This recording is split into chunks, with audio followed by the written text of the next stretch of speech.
क्या आपको पता है कि अगर इंसुलिन नहीं होता तो डायबिटीज मरीज नहीं बच पाते? क्या आपको पता है कि जो इंसुलिन है सबसे पहले कब डिस्कवर किया गया था और कौन से जानवरों में से निकाला गया था? तो चलिए आज इस वीडियो में जानते हैं इंसुलिन की पूरी हिस्ट्री और इसके एवोल्यूशन के बारे में। तो सबसे पहले जो इंसुलिन का कॉन्सेप्ट था वो कब आया था? 1889 में आया था। कब आया था? 1889 में आया था। मतलब कब पता लगा था कि जो पैनक्रियाज है वो एक ऐसा हार्मोन प्रोड्यूस करता है जिसे इंसुलिन बोलते हैं और वो इंसुलिन ब्लड ग्लूकोज लेवल को मेंटेन करता है। तो सबसे पहले 1889 में एक साइंटिस्ट थे जिनका नाम था ऑस्कर मिन्कोवस्की। क्या नाम था? Oscar Minkowski. तो इन्होंने क्या किया था, डॉग के पैनक्रियाज निकाले थे। बहुत सारे डॉग्स के क्या निकाले थे? पैनक्रियाज निकाले थे। और इन्होंने देखा जिन डॉग्स के पैनक्रियाज निकाले गए हैं उनमें क्या हुआ है, डायबिटीज नाम की बीमारी आ गई है।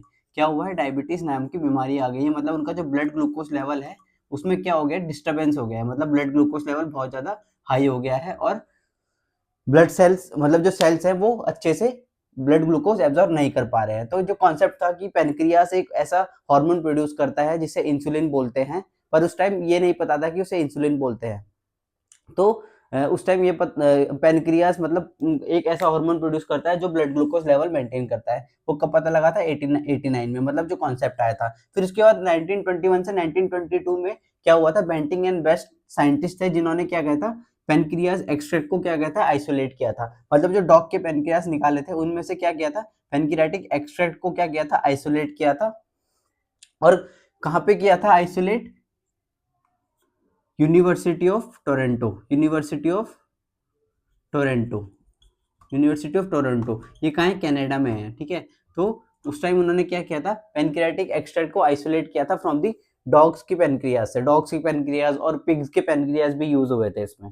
फिर उसके बाद जनवरी 1922 में जेम्स कॉलिप ने क्या किया था, ये जो एक्सट्रैक्ट था इसको क्या किया था, प्यूरिफाई किया था फॉर ह्यूमन यूज। क्या किया था, इस एक्सट्रैक्ट को प्यूरिफाई करके फॉर ह्यूमन यूज, मतलब ताकि जो ह्यूमन बींग्स है उनको क्या ना हो, एलर्जी ना हो। और जो सबसे पहला पेशेंट था जिसपे ये ट्राई किया गया था, मतलब ये जो प्यूरिफाइड एक्सट्रैक्ट था, मतलब जो प्यूरिफाइड एक्सट्रैक्ट था इसको क्या बोला गया था उस टाइम पे?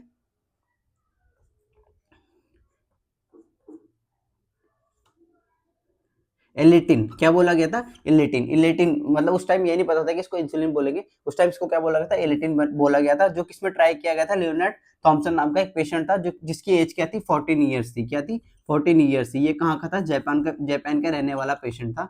जापान का रहने वाला पेशेंट था जिसमें ये जो प्यूरिफाइड एक्सट्रैक्ट था इसको ट्राई किया गया था, जिसको इलेटिन बोला गया था फॉर ह्यूमन यूज। अब ये जो पेशेंट था इसको कौन सी डायबिटीज थी, टाइप 1 डायबिटीज थी। तो इसमें देखा गया कि जैसे इस पेशेंट को ये इंसुलिन दिया गया तो पेशेंट में क्या हुआ, ड्रास्टिकली चेंज हुए। मतलब जो उसका वेट जो गिर रहा था, वेट जो लॉस हो रहा था वो क्या हो गया, एकदम से बढ़ने लगा, मतलब नॉर्मलाइज होने लगा।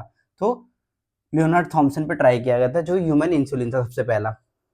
कब किया गया था? जनवरी 1922 में, जनवरी 1922 में। देन कमर्शियलाइजेशन कब हुआ? फिर ये जो इंसुलिन इन्होंने बना दिया, अब इसका कमर्शियलाइजेशन कब हुआ, मतलब इसको मार्केट में कब उतारा गया? मार्केट में इसको उतारा गया 1923 में। किसके द्वारा उतारा गया? इली लिली एंड कंपनी ने इसका क्या किया, मास प्रोडक्शन किया। मतलब बहुत ज्यादा अमाउंट में इंसुलिन को क्या किया, प्रोड्यूस किया with Toronto team. Toronto team मतलब ये जो साइंटिस्ट थे बेंटिंग एंड वेस्ट के साथ मिलकर इन्होंने क्या किया गया, ये जो इंसुलिन बनाया था इसको मार्केट में कमर्शियलाइज किया, मतलब देश के कोने कोनों में पहुंचाया ताकि जो डायबिटीज के मरीज है वो सही हो सके। Then insulin mass production widely available by 1923। फिर 1923 में ये देश के कोनों कोनों में पहुंच गया, मतलब सुपरमार्केट बन गई पूरी इसकी इंसुलिन की, और ये देश के कोनों कोनों मार्केट में मिलने लग गया।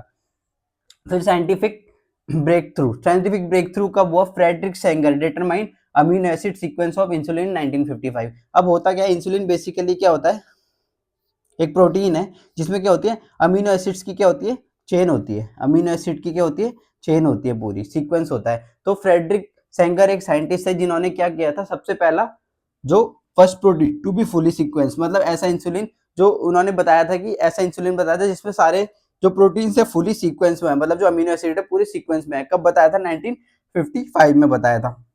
फिर उसके बाद मॉडर्न एडवांसमेंट कब हुआ था? 1970 से 2026, मतलब जो अभी मॉडर्न एडवांसमेंट है वो 2026 तक अभी तक चलता आ रहा है। इसमें क्या हुआ था मॉडर्न एडवांसमेंट में, ताकि एनिमल्स का क्या ना करना पड़े, सेक्रीफाइस ना करना पड़े, मतलब जो पिग्स थे और जो डॉग्स थे उनका सेक्रीफाइस ना करना पड़े, उससे उसके लिए क्या किया गया, रिकॉम्बिनेंट डीएनए टेक्नोलॉजी लाई गई। क्या लाई गई? रिकॉम्बिनेंट डीएनए टेक्नोलॉजी लाई गई, जिससे ह्यूमन इंसुलिन आज भी प्रोड्यूस होता है।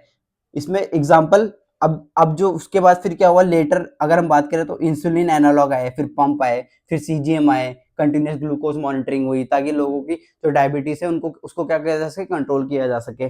जैसे कि अब एग्जांपल की बात करें तो अभी जो मार्केट में इंसुलिन अवेलेबल है वो कौन कौन से, लिस्प्रो हो गया, एस्पार्ट हो गया, ग्लार्जिन हो गया, डेग्लूटेक हो गया, ये सब क्या है अभी मार्केट में जो अवेलेबल इंसुलिन है उनकी फॉर्म्स हैं।